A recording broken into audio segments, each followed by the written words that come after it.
Awali aktivitas dan pelayanan Anda melalui renungan pagi menjadi putra dan putri Allah. Terdengar panggilan Roh untuk mengangkat salib, dan mereka yang mengangkat salib akan menemukan bahwa salib mengangkat mereka. Dituliskan oleh Ellen G. White bersama Pendeta Denny Kanajo. Selamat mendengarkan. Shalom, salam sejahtera untuk para pendengar dimanapun Anda berada saat ini. Kita berjumpa kembali dalam mendengarkan firman Tuhan melalui audio Renungan Pagi pada tanggal 23 Maret 2021 dengan judul Penyangkalan Diri. Sebelum kita melanjutkan bacaan renungan kita pada saat ini, saya mengajak untuk kita berdoa. Bapa kami yang bersemayam di dalam takhta kerajaan sorga, terpujilah namamu ya Tuhan pada pagi hari ini, oleh karena begitu besar kasih dan rahmat Tuhan luar biasa bagi kehidupan kami, khususnya sepanjang malam di dalam tidur kami, hingga tiba di pagi hari ini dengan kuasa Tuhan kami dibangunkan dengan satu tubuh sehat dan segar.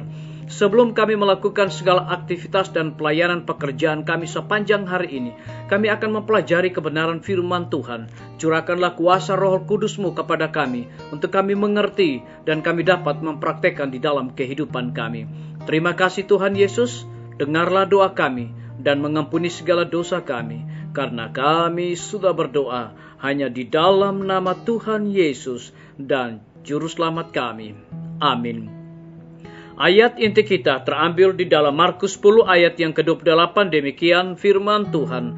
Berkatalah Petrus kepada Yesus, kami ini telah meninggalkan segala sesuatu dan mengikut Engkau. Mari kita ikuti penjelasannya.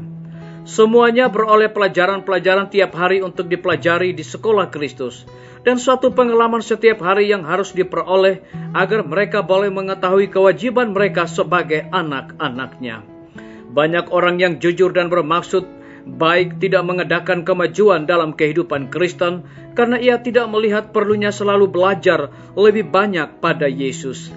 Ketika mula-mula bertobat, ia bersuka karena telah mengambil tempatnya pada pihak Tuhan.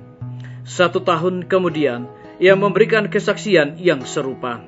Tidak ada bukti pertumbuhan kerohanian. Ia masih tetap lemah seperti seorang anak. Pengalaman pertama dari orang bertobat itu ialah senang dan bersuka cita.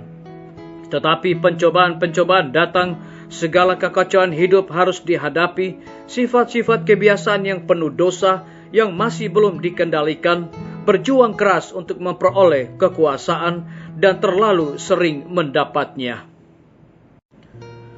Kemudian datanglah kehilangan keyakinan dan kedamaian, lalai berdoa dan membaca Alkitab. Oleh karena kekurangan pengetahuan dan pengalaman yang harus mereka miliki, banyak orang yang dikalahkan oleh iblis. Mereka tidak tahu bagaimana mengenal pencobaannya atau melawan segala pencobaan itu. Milikilah iman kepada Yesus sebagai penolongmu. Ingatlah bahwa engkau tidak boleh memilih pekerjaanmu sendiri atau mengikuti jalan-jalanmu sendiri, melainkan memandang kepada Yesus sebagai penuntun dan teladanmu. Peliharalah teladannya selalu di hadapanmu, dan tetap bertanya apakah yang akan berkenan dalam pemandangannya. Belajarlah daripadanya pelajaran-pelajaran penyangkalan diri dan pengorbanan diri. Berjagalah setiap saat, memeliharakan pikiranmu tetap pada Allah, ganti menunjukkannya atas pakaian, dan membiarkan kesombongan berdiam di dalam hatimu. Berusahalah menyangkal dirimu, hendaklah engkau suci, biarlah pikiranmu selalu mengenang sorga, dan perkataanmu pun di sana juga. Orang-orang yang mengikut Kristus akan memilih bagian menderita, menyangkal diri, dan mereka akan diperkenankan Tuhan di dunia ini, dan kemuliaan, keabadian, dan hidup kekal di kemudian hari. Biarlah bacaan renungan kita saat ini akan menjadi berkat bagi kita semua. Mari kita tunduk kepala dan berdoa. Bapa kami yang bersemayam di dalam takhta kerajaan sorga, terima kasih oleh karena kebenaran firman-Mu di pagi hari ini mengingatkan kembali kepada kami bahwa tidak boleh memilih pekerjaanmu sendiri atau mengikuti jalan-jalanmu sendiri, melainkan memandang kepada Yesus sebagai penuntun dan teladanmu. Terpujilah namamu, ya Tuhan. Pada saat ini hamba berdoa untuk pemerintah kami. Tuhan memberkati Bapak Presiden bersama dengan wakil, seluruh menteri dan stafnya. Hikmat dan pengetahuan sorga Tuhan berikan kepada mereka agar dapat menjalankan roda pemerintahan di tengah-tengah pandemi saat ini boleh sesuai dengan apa yang Tuhan kehendaki. Kami juga teringat para tim medis. Tuhan berkati dokter, perawat, bidan, dan semua para relawan kesehatan yang ada di setiap rumah sakit puskesmas yang ada di Indonesia. Mereka melayani tanpa pamrih, tanpa mengenal lelah, bahkan sering melupakan keluarga dan anak-anak mereka. Kiranya hikmat dan dedikasi sorga Tuhan berikan kepada mereka, agar mereka terus dengan sukacita memberikan pelayanan yang terbaik. Kami berdoa untuk para pimpinan-pimpinan gereja Tuhan dari tingkat yang tertinggi sampai kepada gembala jemaat dimanapun mereka berada. Mereka sangat membutuhkan kecurahan akan Roh Kudus di dalam pelayanan mereka. Kami menyerahkan guru-guru, kepala sekolah, dan semua siswa ke dalam tangan kasih dan rahmat Tuhan. Kiranya hikmat pengetahuan sorga Tuhan berikan kepada mereka.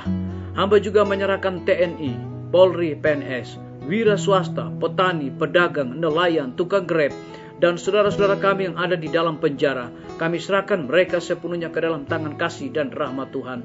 Cukupkan segala kebutuhan mereka, dan biarlah mereka juga bertanggung jawab di dalam segala tugas yang Tuhan berikan kepada mereka. Kami berdoa bagi para pendengar yang setia yang berulang tahun saat ini. Dengan bertambahnya usia yang Tuhan percayakan bagi hidup mereka, mereka selalu bersyukur dan melayani Tuhan senantiasa. Terima kasih Tuhan Yesus, dengarlah doa kami Bapa, dan mau mengampuni segala dosa kami, karena kami sudah berdoa hanya di dalam nama Tuhan Yesus dan Juru Selamat kami. Amin.